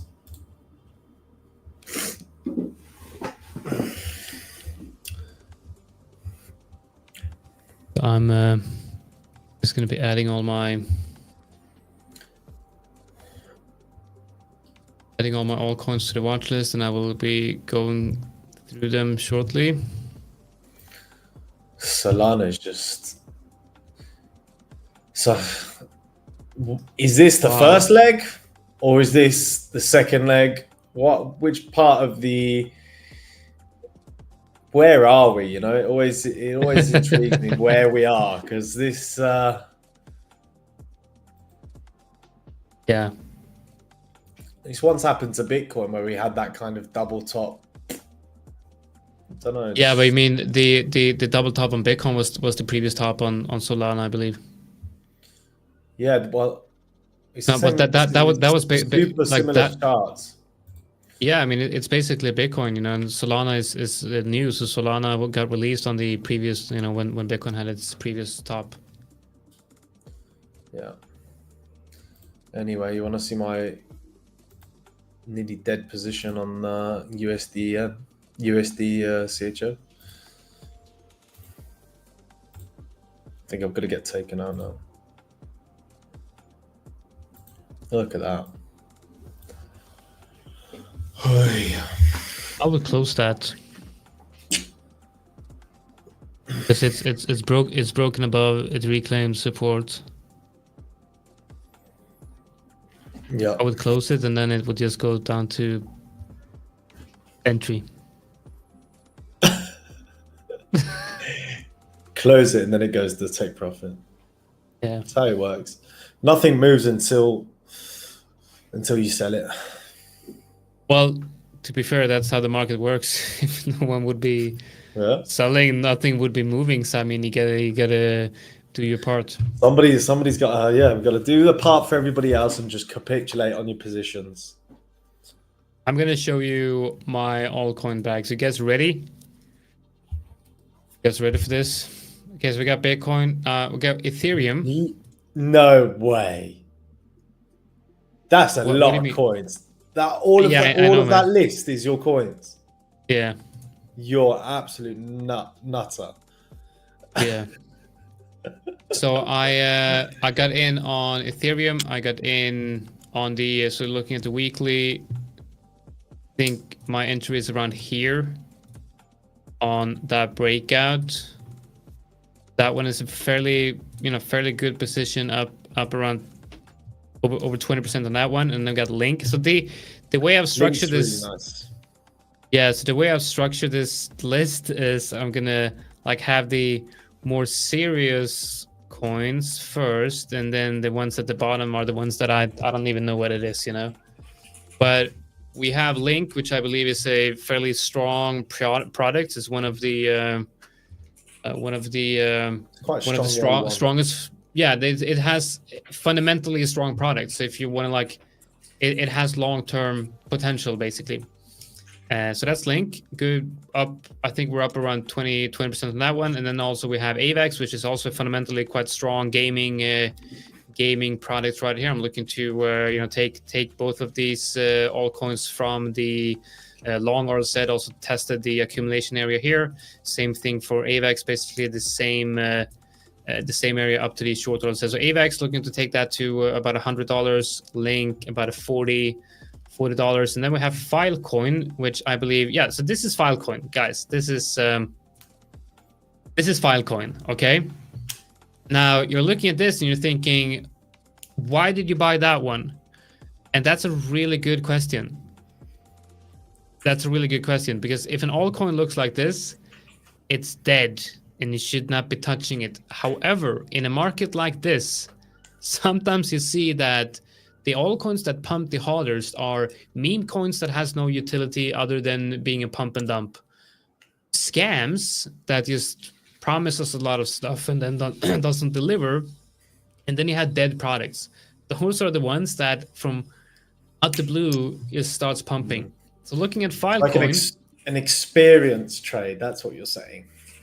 Yeah. Yeah. So this is Filecoin. And if you look at the weekly, we're in a high time frame range right here. So basically what you saw here is obviously nothing, but when you zoom in, you have a clear weekly range here. So I'm just looking to take Filecoin from the lows to the highs of that range. And then we have a near, which is similar to the Link and AVAX trades, which is basically just a retest of pre-accumulation and then moving up to the short RLZ above.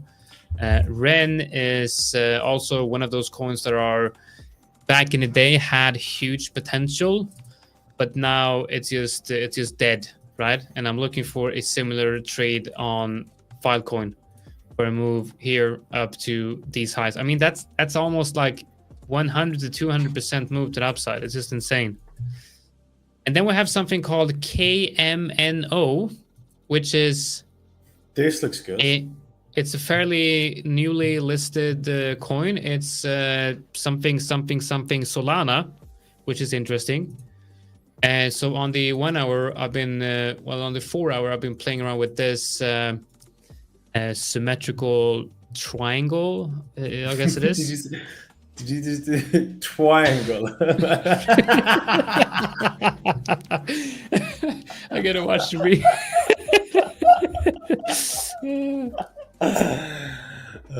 Oh my god, we've been doing. How do we actually make money in crypto? I don't understand. This is just our market, isn't it? It's just draw a triangle and we make money. Dude, like when you're live streaming, you do these live streams 2 hour a day, and then the last hour of Wednesday comes along and it's just oh yes, the last live stream of the week. Yeah. Anyway, so here we have on whatever this coin is, we have a big move to the upside, and then the yeah, that's a half diamond. That's very well said. It's a half diamond. Anyway, so we're testing the real up zone here on the higher time frames, and then you go down to the 4 hour. We have this. I mean, this has to be a symmetrical triangle, right? Yeah.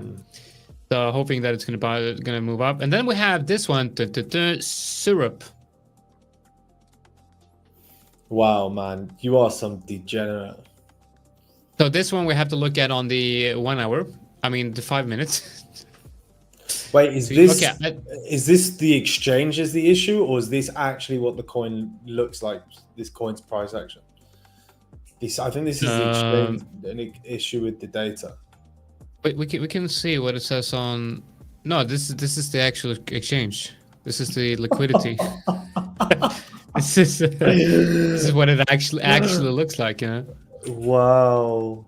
Yeah, but like it has a couple of good spikes. I mean, I'm gonna put a sell order up here to perhaps double my position.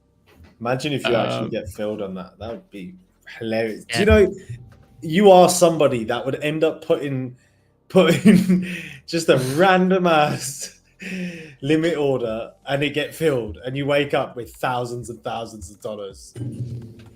Yeah, it has happened by the other way around though, quite a lot of times. Yeah, like you. Okay, and then and another one I'm long is Saga, or whatever. I don't know what this is. And then we have STRK, which has a really good break and retest of accumulation. So like in the crypto market, just like in the stock market, like accumulation and distribution, that's real. Like that pattern is very, very real. So when you see a coin like this, like it comes down to the listing price. And by the way, look at the listing price. This is on Binance. Okay, so yeah, okay, it got listed. It got listed down here, obviously, and then someone, I guess, managed to get an order 3,755% higher. Imagine if you're that insane guy. Yeah. Imagine if you're that guy. Wow, you must have had such a bad day. And then the last one, I promise, is OP, which I'm just looking to trade higher. Good. Yeah, I don't know what it is. Okay, we got news release right now, so we're gonna look at USD. Your USD. I'll just stick on my chart so we can see me get absolutely obliterated.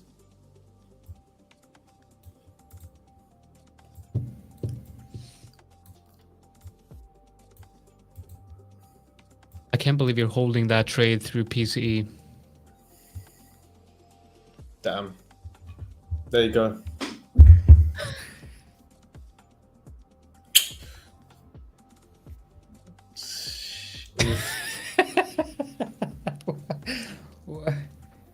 Oof. Why didn't you close it, dude? You're very close to your stop loss. You get major news event coming out. Oh no, yeah. That's what I'm saying. I got this little bit of a blockage.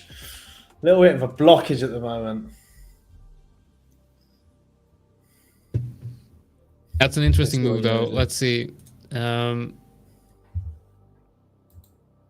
Okay, so the dollar currency index is finding support. Let's see what the actual news was.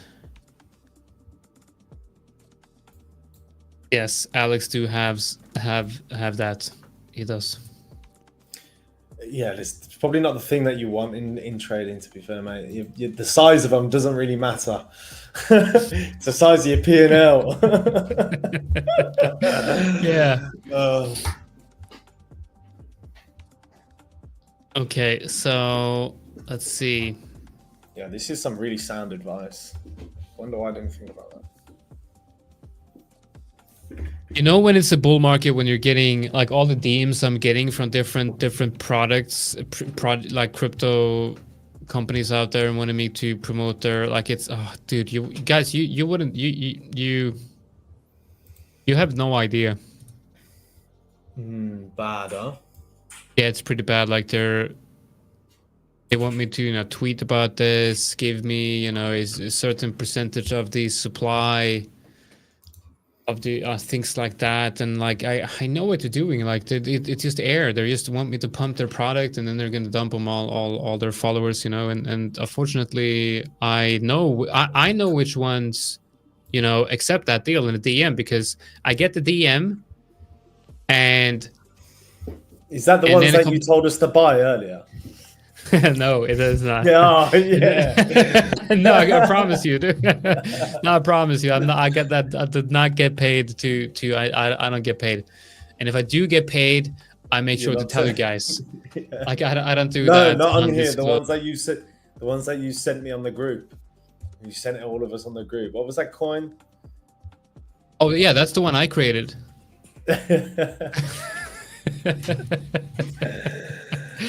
Where is no, but it's funny. I get the DMs, and then a couple of days later, I see that most of the big accounts are tweeting about that product. You know, it's. Yeah. All right, so we got a big move onto the upside on the dollar currency index, holding support. I'm not running a pump and dump. I'm running a dump and pump.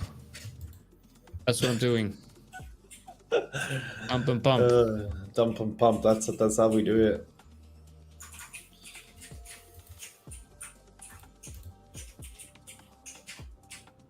Okay, let's see. We got the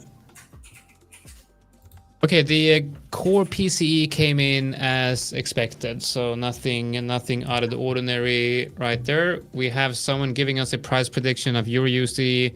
Can you also give me an entry stop loss and TP? Well, I guess I have the TP 105. I think that is highly likely. 105 looks like a really good level to be hit.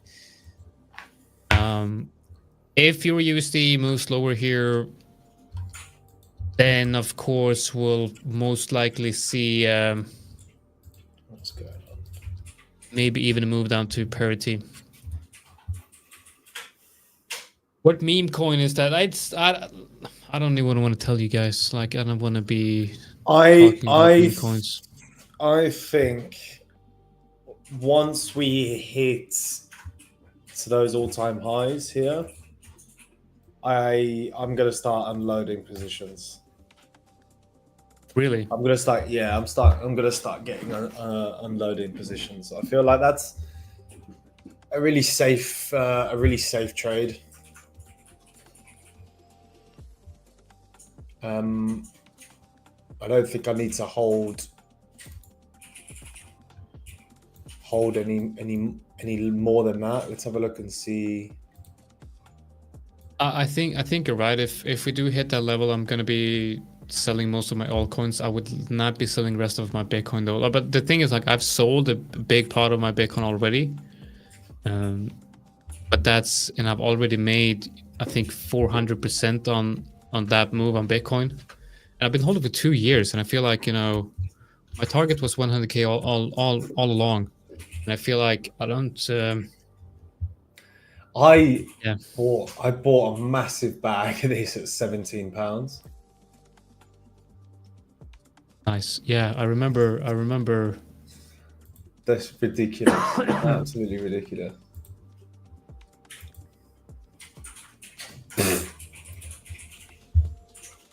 Wow. The only thing is, during that time that I was overexposed with FTM and all of that, I did take half of the position off here around this consolidation. It was probably at the low, to be honest. But this was that is probably me. That is probably my order right there. But I did hold the other half, so I'm still in really good positions. But that was accumulation, markup, and distribution on crypto is just you can't really beat it. So BTC, we want Bitfinex for this. And this is what we were doing back in October of last year. This was all what we were doing, really. Was it October of last year? It was around. No, wow. Dude, I gotta go. We're gonna end. We're gonna end. Let's go. Let's end.